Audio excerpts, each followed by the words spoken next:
Welcome to Let's Chew the Gum. I'm your host, Protocol. We're talking about a lot of things in this show while we chew the gum. And as always, on each and every show, we always have something for your mind, something for your mind, something for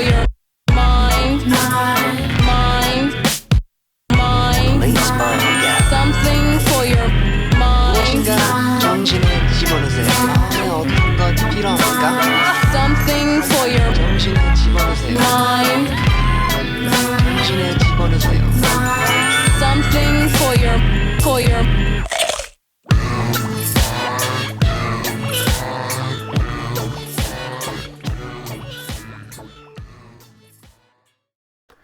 Welcome back to this edition of Let's Chew the Gum, the podcast where we talk about everything from A to Z, and we chew the gum while doing it. Some folks say you shouldn't talk and chew gum, but here we beg to differ. We think it's okay to chew gum and talk. It gives you a little rhythm, it helps you to concentrate, and if a little fresh breath is a side effect, then that's okay as well. Today I have as my guest Deborah Miniman. Deborah is a substance abuse counselor, and also she has some certifications that we're going to share, and I dare not try to remember it because I don't want to butcher it. But Deborah is a substance abuse counselor doing some great things for our society, and we're glad that she's here today to share her experiences and her insights on how life was before and after COVID-19 and what that means for us during this process. So without further ado, welcome to the show, Deborah. Thank you. I appreciate you having me. Absolutely. So I was saying that there's a certification attached to your name, and it's CARES is the acronym. Please explain to us what that's about. Yes, a CARES is a Certified Addiction Recovery Empowerment Specialist, and that is issued by the Georgia Council on Substance Abuse in Atlanta. And so to qualify for that, you have to be a person in long-term recovery themselves, which I am for 8 years. And then you apply by sharing your experience, strength, and hope in you write it down in the story, you send it to them, your story, and then they accept you. And once they accept you, then you go in for their 40-hour class and you become certified.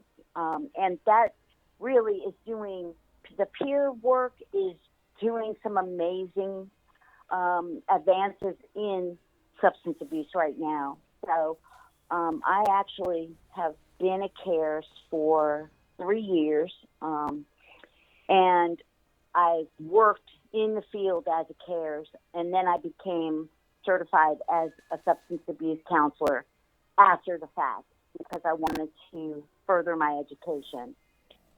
So that's kind of where I am right now. I can work in either realm, really. I can work in peer or I can work in clinical. But it's a really it's a funny boundary, so you really have to watch boundaries on that because, of course, as a substance abuse counselor, you don't share your experience, strength, and hope with the client, but in the peer realm of it, you do. So the boundaries are really thin. Oh, I see. Well, first of all, I want to congratulate you for your transition and your decision to take that route. That is to be applauded. So I applaud you for that. And it's interesting. Oh, yeah, for sure. Absolutely. And again, this is one of the reasons why I wanted to have you on the show. I think it's an interesting story that a lot of people will find helpful. The other thing was you talked about the balance between the peers aspect and the clinical aspect. And I just wonder, because individuals who are going through situations like this, a lot of times there are very personal stories that are shared, and I can understand in a peer setting, the reciprocation of stories is a helpful thing. And I just wonder about in the clinical setting, how difficult or are there certain tactics that you stay aware of so that you don't cross the line in sharing those personal experiences and expectations? How do you go about that? Ethics. Really, I have to. I'm very ethical, and I really have to follow the ethical, values and responsibilities as a substance abuse counselor. And with that being said, you can share a bit and piece of your story with somebody or your experience with a client, but you only do it if that is the last resort, and you know that you're not getting through to the client and you want them to succeed. And sometimes it is a very powerful way to get through to the client, but in most settings you just don't open up and share your experience. In my situation, I have a lot of experiences in my life, so I relate to a lot of different people, and sometimes it gets a little bit tricky. That's kind of why I like to do the peer work as well, because I can totally share and provide hope. And it's all about, right. Becoming a hope dealer today and not a dope dealer, So Right.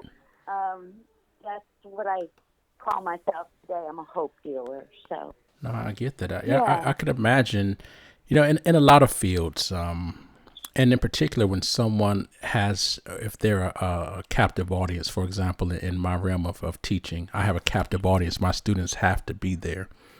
Sometimes if it's in a substance abuse situation, if it's court ordered, that person has to be there via a court order. And sometimes, you hear people say, well, how can you help me? You don't know me. You don't know my life. You don't have these experiences. And just as in Right. teaching, I think folks that have lots of life experiences, it makes them a better coach or a better teacher.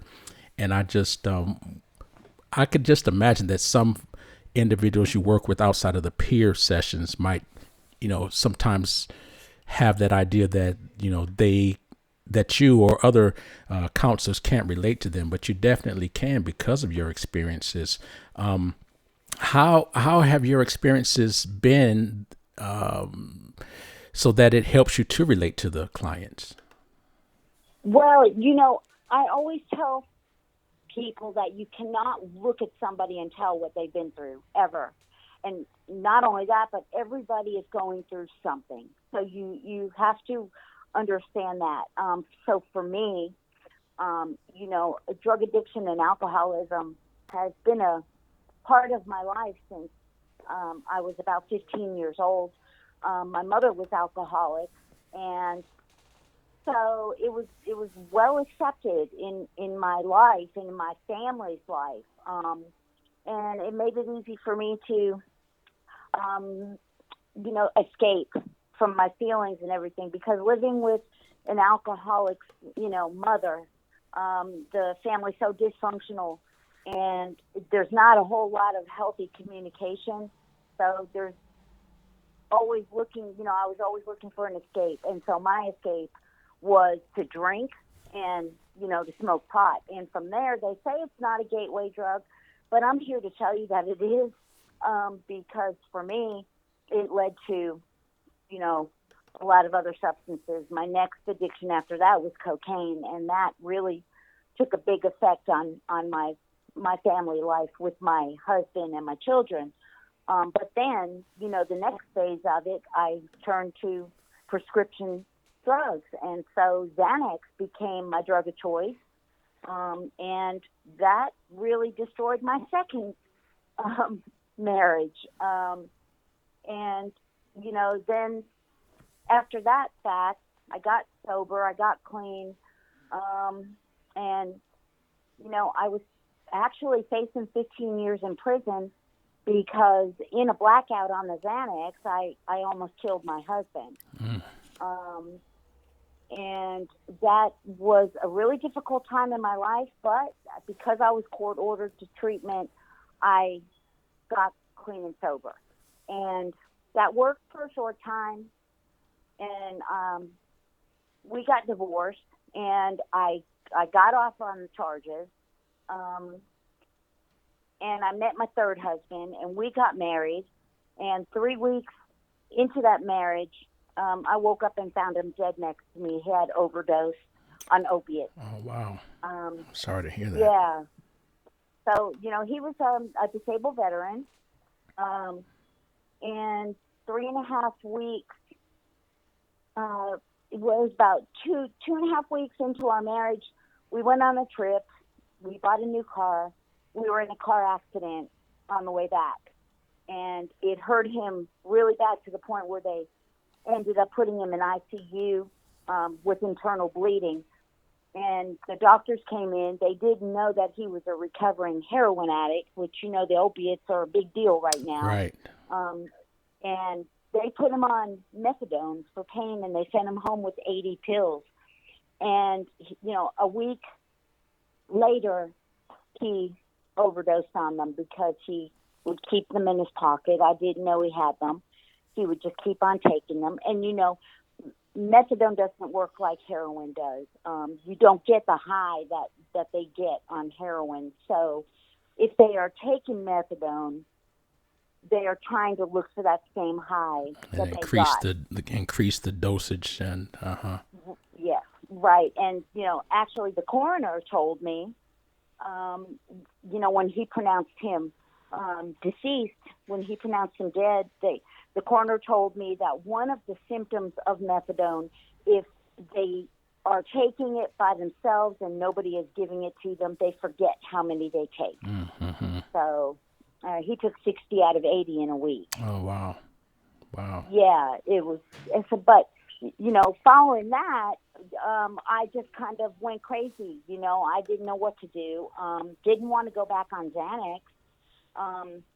But I found methamphetamines. Mm-hmm. So, crystal meth became a big part of my life, and that actually led me to become homeless. And I lost my home. I lost everything that I owned. I lost a relationship with my kids. I lost everything that I ever knew so I could chase that drug. And I did that for 6 years, and they didn't know if I was dead or alive. I never called and contacted them and told them I was okay. That mess really had me just in I mean, I was chained. I was shackled. I couldn't get released from that drug. Mm-hmm. And then in April of 2012, I made a decision that I choose life, and I was done. And I ended up being able to walk away from it with nothing except for my car. I did have my car, but everything that was of value was gone. And I went to detox. And from detox in 10 days, then I went to a treatment center, and I was in a long-term treatment center for homeless women that are addicted to drugs. And I remained there in treatment for a year, and then they put me in their supportive housing, and I was there for an additional 3 years. While I was there, I got breast cancer, but I also went to college. I signed up for college and never been to college before, and I got my bachelor's degree. I graduated with that last year, and now I'm in my master's. Well, So, that's great. That's really great. Yeah. So, I've got a lot of experience, life experience, and now I have the book, the educational experience behind me as well. Mm-hmm. So, it's sometimes when you are helping a client in a clinical capacity, it can be difficult not to say, hey, I get that. I've been there. Sure. Sure. Mm-hmm. No, but like you said, you have ethics, and then in your training teaches you what to say and where to go. It's again, that's a very it's a story that's common, and it'd be Right. great if more people were able to come out on the other end in the fashion that you were, and to be able to pursue it from a different angle like you're doing now. Was there something in particular in April would you say of 2012? Yeah, it was actually on Easter Day. Uh-huh. And so that's funny because Easter this year fell on the 12th. How about that? So that was exactly 8 years earlier. And you Yeah. and you were just kind of done, and you were able to have the whereabouts to say, you know, I really want to change, or I need to change, and made that Well, happen. it wasn't really that cut and dry because, you know, previous to that, you know, I mean, I'm not a spring chicken. I'm 57. I'll be 58 next month. But this was right before I was turning 50, and I had gotten busted with a meth pipe, and that was actually my first possession charge. And that kind of gave me that wake-up call. And they put me on pretrial release until my case came up in court, and they would tell me and give me 4 weeks notice as to when I had to go in and drug test.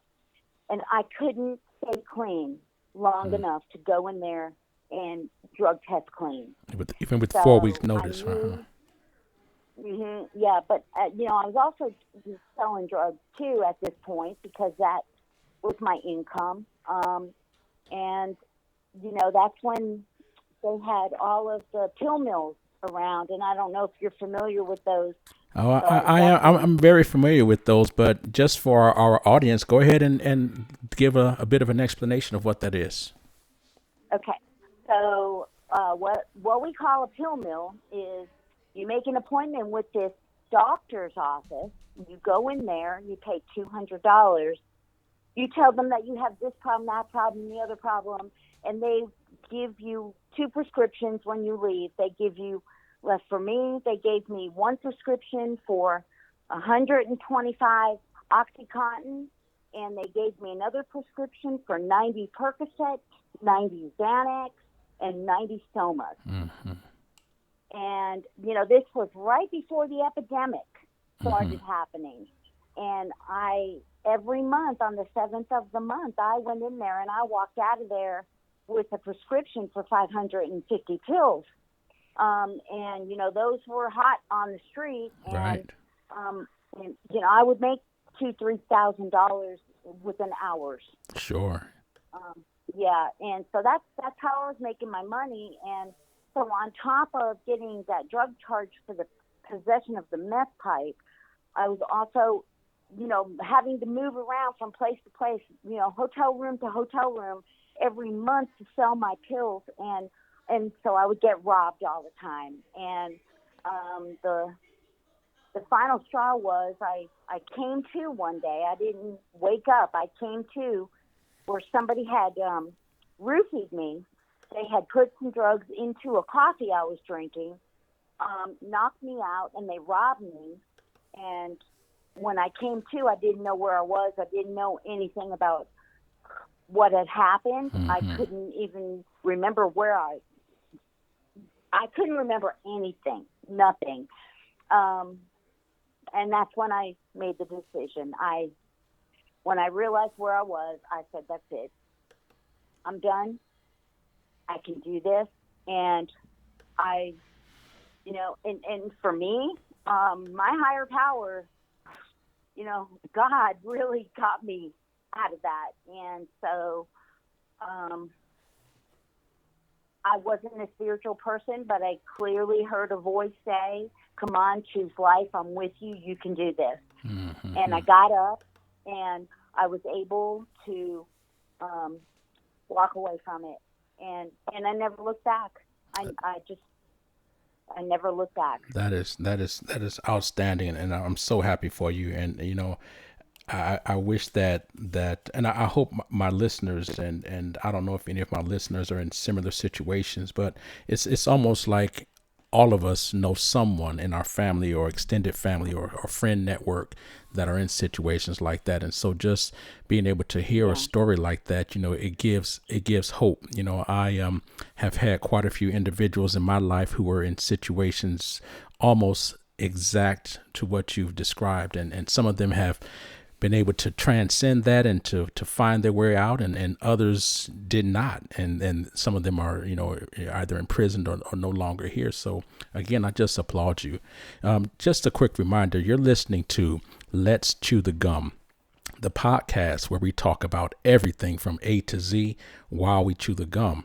You can find this podcast on Spreaker, Spotify, Apple Podcasts, Google Podcasts, YouTube. Feel free to send us an email at letschewthegum@gmail.com or at protocol@gmail.com. That's PROTKALL. If you'd like to be a supporter of the show, feel free to visit us on Anchor, our home station, one of our home stations, at www.anchor.fm/protocol, where you can find all of our previous episodes, including this one, and where you can also make a donation. We're so happy to have today our guest, Deborah Miniman, substance abuse counselor, and she's been so graciously sharing with us her intimate details of her story and her past as someone who had issues with substance abuse, and she's been able to transcend now to be someone that helps. So now she's, as she said, dealing hope and not dealing dope. So Deborah, as you were able to transcend and not look back, describe a little bit of the process. How did the process of going through the programs help you and to strengthen you and to solidify you as someone that wanted to be a counselor for this? How did that process help you? Well, I think I was at that point where either I was going to prison or I was going to die. And so with that being said, at the point I was at, I made a decision within my mind that I was going to do whatever I was told to do, because my way didn't work. I tried my way, and my way didn't work. And whatever somebody else that was a professional told me to do, I was willing to do. And so that's the mindset that I had going into treatment. And when I walked in there, I was extremely humble, and I was ready to, like I said, just do whatever they told me to do, and that's what I did. And so I was able, and it wasn't easy. When I was detoxing off of the drugs, that can take up to 2 years to come off of meth to get your brain functioning properly. And so for me, the amount of meth that I did every day was a struggle coming off of it. And I was sick for probably about 6 months. I think the counselors had bets on me that I wasn't going to make it, but I was very strong-willed, and I really wanted to do something with my life, and I didn't know what, and I didn't know how.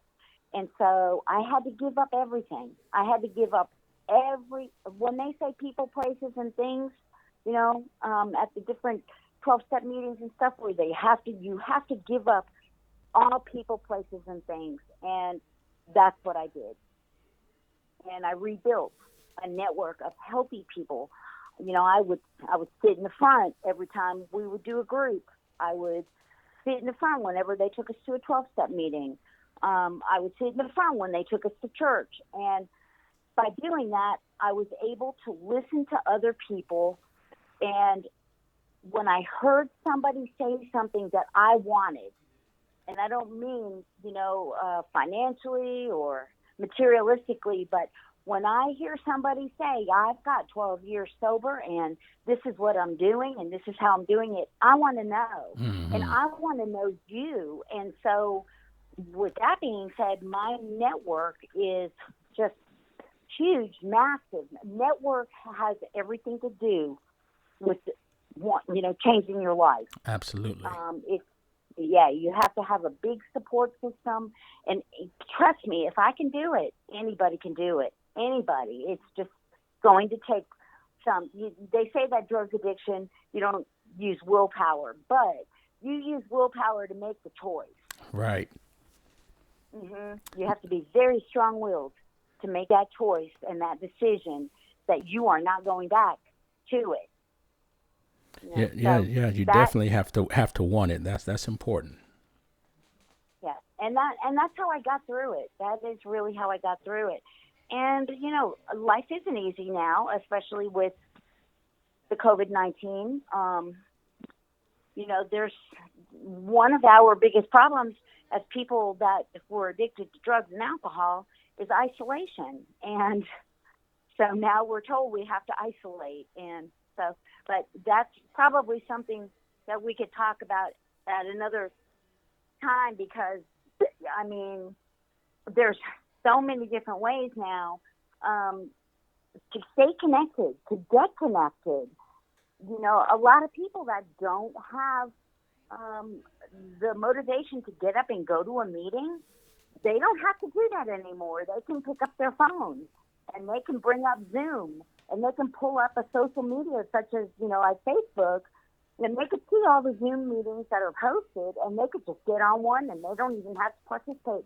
They can just listen. And so, again, that takes a willingness to want to do that. But now's the perfect opportunity for that. It really is.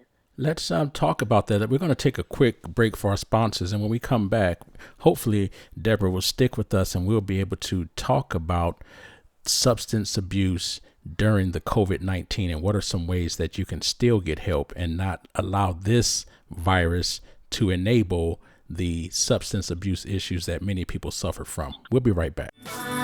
Something for your mind.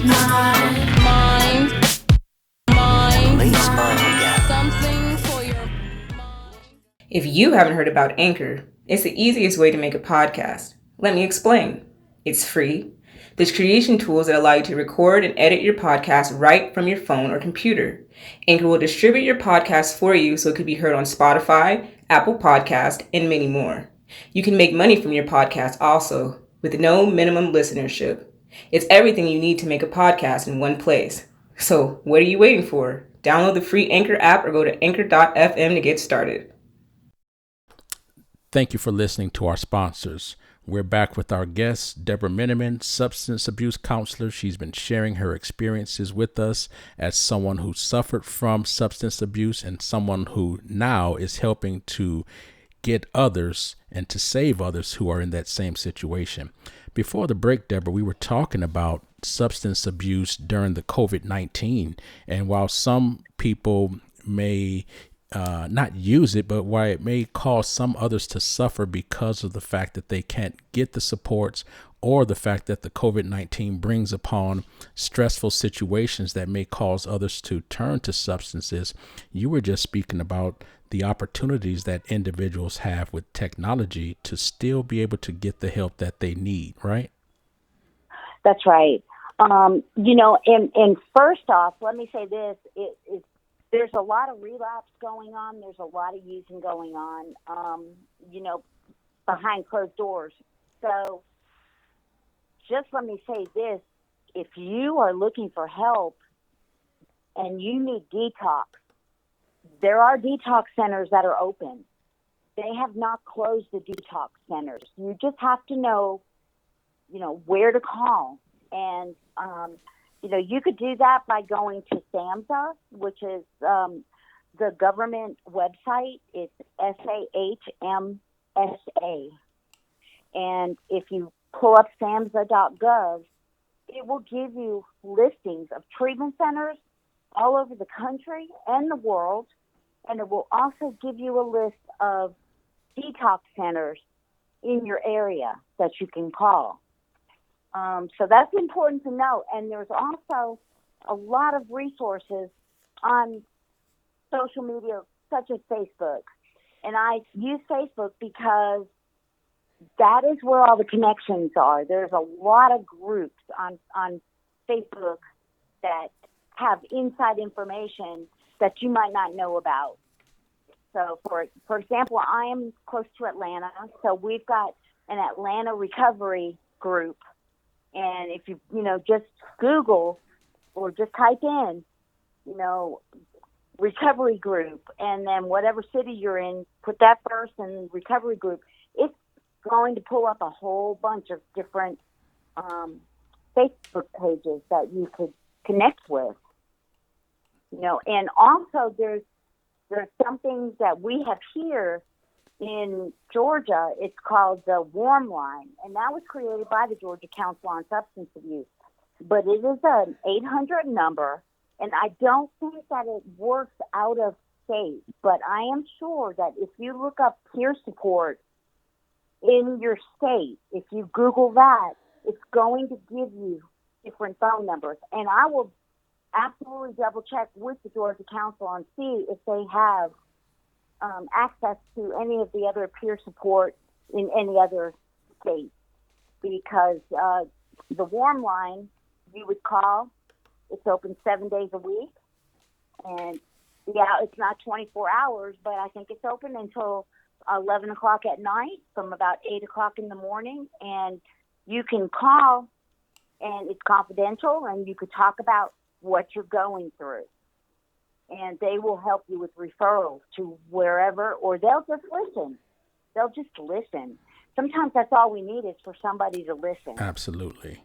I find that sometimes when you have issues and you just need someone to listen, oftentimes they don't necessarily have to say anything back, but it helps you to draw conclusions because you're expressing. You're not just having a conversation or holding it in your head, and so that's important also, just for someone to listen. It's a great help. Really quick, the website you gave, is it SHAMSA, S as in Sam, H as in Harry, AMSA? It's S-A, let me see, I think it's, let me look. Hang on just a minute, I'll look it up. No worries. While you're looking that up, I just wanted to make sure so people could find it. I wasn't sure if you had SAMSA or SHAMSA, but the idea that these opportunities with technology are available, I hope people are able to take advantage of it, because, in this situation where there's social isolation, it's easy to feel alone. And you hear that everything's closing down, and the fact that you're saying, hey, these centers are open still, that's a great help, because this is a stressful time, and lots of people are stressed out and losing family members and losing life as we know it, and that could be definitely a trigger that we don't want people to have to go through. That's right. It's SAMHSA.gov. There you go. SAMA. Yes, HSA. Okay. .gov. And when you pull it up, you'll see it says rehab and addiction treatment. That's the first one that comes up. So if you click on that and navigate through, it's really easy. That they may have made that navigation very easy as far as a resource that will help. And definitely we'll find something locally, or if not locally, within the state that you live.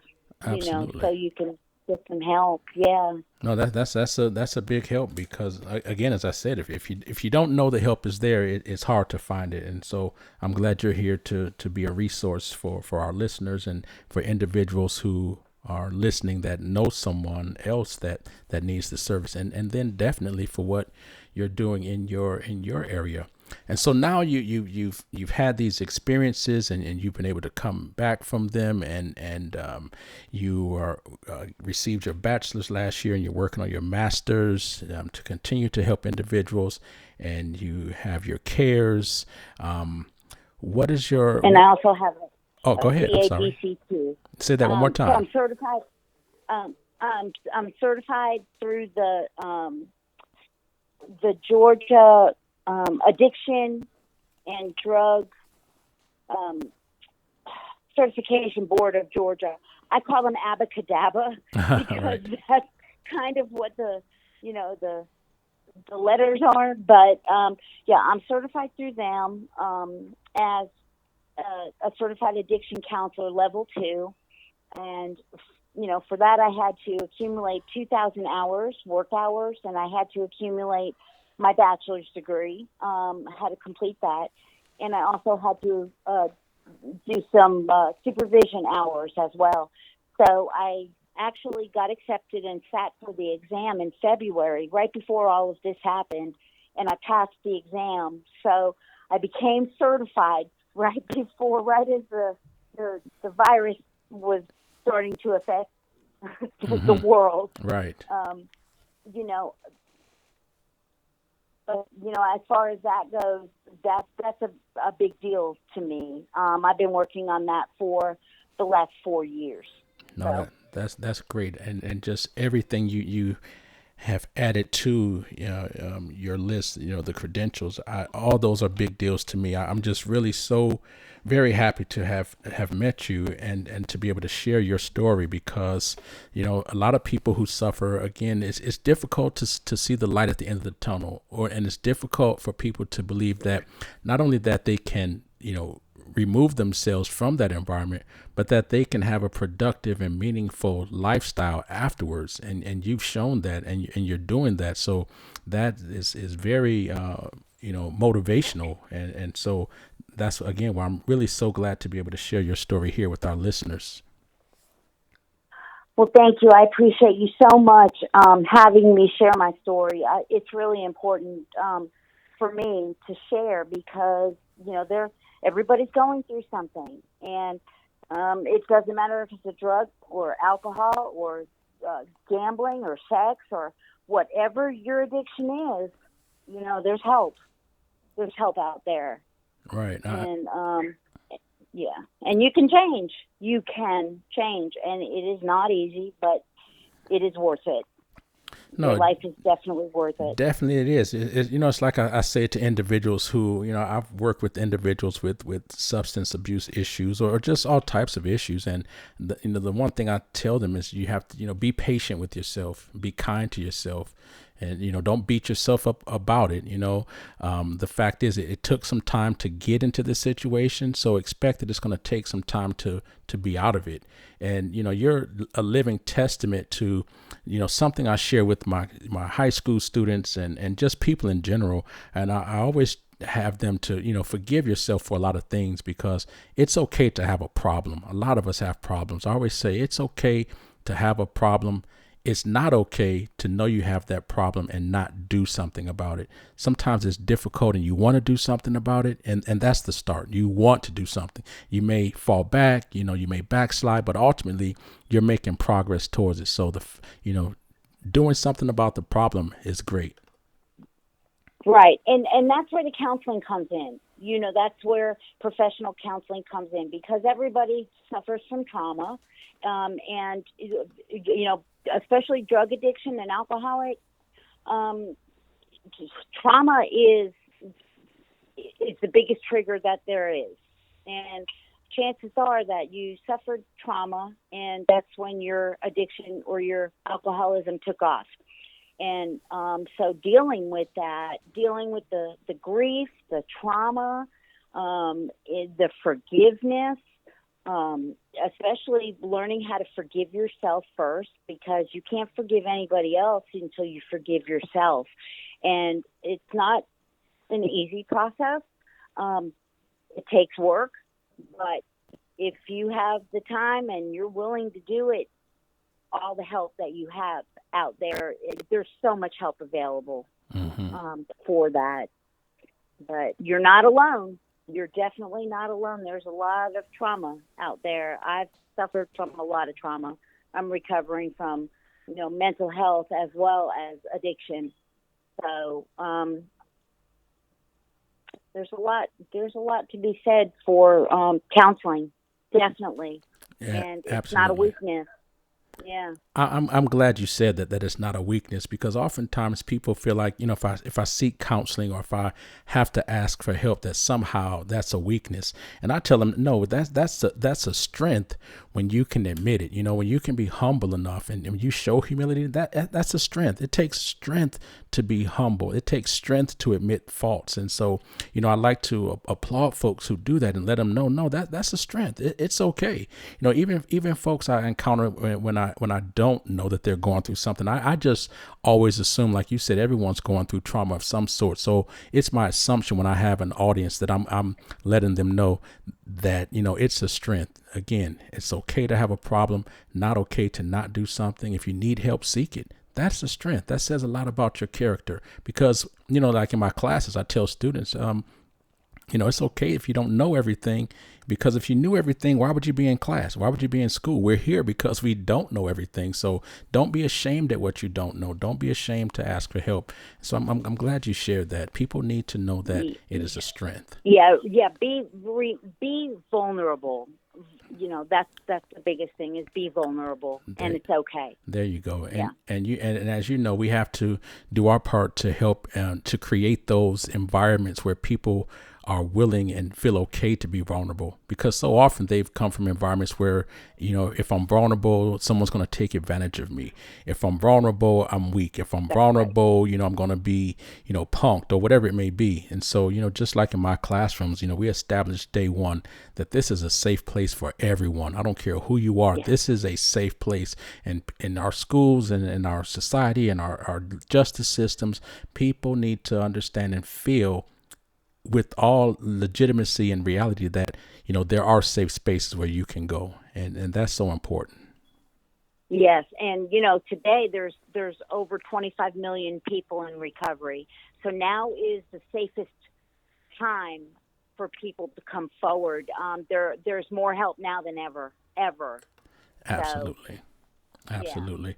Yeah. And I know that, in some ways the United States is not on the back burner or the last, but, there have been many countries before that have moved to components to where they take an approach to treatment as opposed to prosecution. For many years, and in some instances still, it's been about prosecuting, arresting people, labeling people, taking away their livelihoods because now they're tagged with felonies and whatnot, as opposed to people receiving treatment. And then people's perception of, drug use as a criminal activity, or is it an illness, abuse or addiction as an illness. And so the transition that we've been going through, as you said, now it's one of the more safer times in our history to where, people are showing empathy to individuals and being sympathetic to what they're going through to provide help as opposed to prosecution. So again, another message that needs to get out there. Yes, absolutely. And just to encourage people. So I did get that possession charge, but I had first offenders because I had never had any others. And so with first offenders, I successfully completed all of the stipulations of my probation, but that was back in 2011, and so I had just gotten my records expunged and sealed about 3 weeks ago. So I have no record on there. That must be a great feeling. It's amazing. It's an amazing feeling, and so that's another thing today is that the criminal justice system is starting to acknowledge that people with addiction don't need to be in jail. Mm-hmm. Absolutely. Yeah. Mm-hmm. Absolutely. No, that's great. That's sort of my philosophy. People talk about discipline in other ways with the home, whether your kids are in trouble. And I've always said I've never gotten a kid, even in schools, you're never in trouble or it's gonna have some type of punitive situation going on. If you do something and you made a mistake and you didn't know, that's an opportunity for correction and education. Now, if you're doing something and you know that you did it wrong and you receive some correction before and you continually do it, that's different. But, addictions are sensitive issues and people don't know the trauma that you've been through. They don't know the situation. So, it's high time that we change that perception. And like you said, it's changing. I'm so glad that I had a chance to have you on the show today, Deborah. And for our listeners, again, this is Let's Chew the Gum, the podcast where we talk about everything from A to Z. And today's discussion has been about substance abuse and changes in life. Reach out to us. We'd love to have you folks on the show as guests or to submit questions for our guests and follow-up sessions. You can reach us at letschewthegum@gmail.com. Look for us on all social media platforms, wherever podcasts can be heard. We appreciate you joining us. And Deborah, before we go, I just want to give you an opportunity. If there's a last call to action or last thing you'd like to share with our guests, I want to leave that open for you right now. Okay. Well, I really appreciate you allowing me to share my experience, strength, and hope a bit. But I want everybody to know that whatever you're going through is temporary. Okay, everything changes. Everything changes, and look at this time of quarantine, or if you're on the front lines, take it with a grain of salt, number one. Number two, look at it as an opportunity for whatever it is that you have always wanted to do. If you're staying home, now is the time for you to put your foot forward and to take action on it, because you may never have this opportunity again. And so with that being said, I hope and pray that everybody stays safe and healthy. And thank you so much for being here and listening. Indeed. Thank you, Deborah. Thank you for choosing life. Thank you to our audience members for listening in. Please get this information out to anyone that you know is in need of help. And if you have questions or comments, follow-ups, email us at the show, and we'll be sure to forward them to Deborah. This has been Let's Chew the Gum, the podcast where we talk about everything from A to Z. And as always, we have Something for your mind. Something for your mind. Ladies mind gap. Something for your mind. 무엇인가 정신을 집어넣으세요. 마음에 어떤 것 필요합니까? Something for your 정신을 집어넣으세요. mind.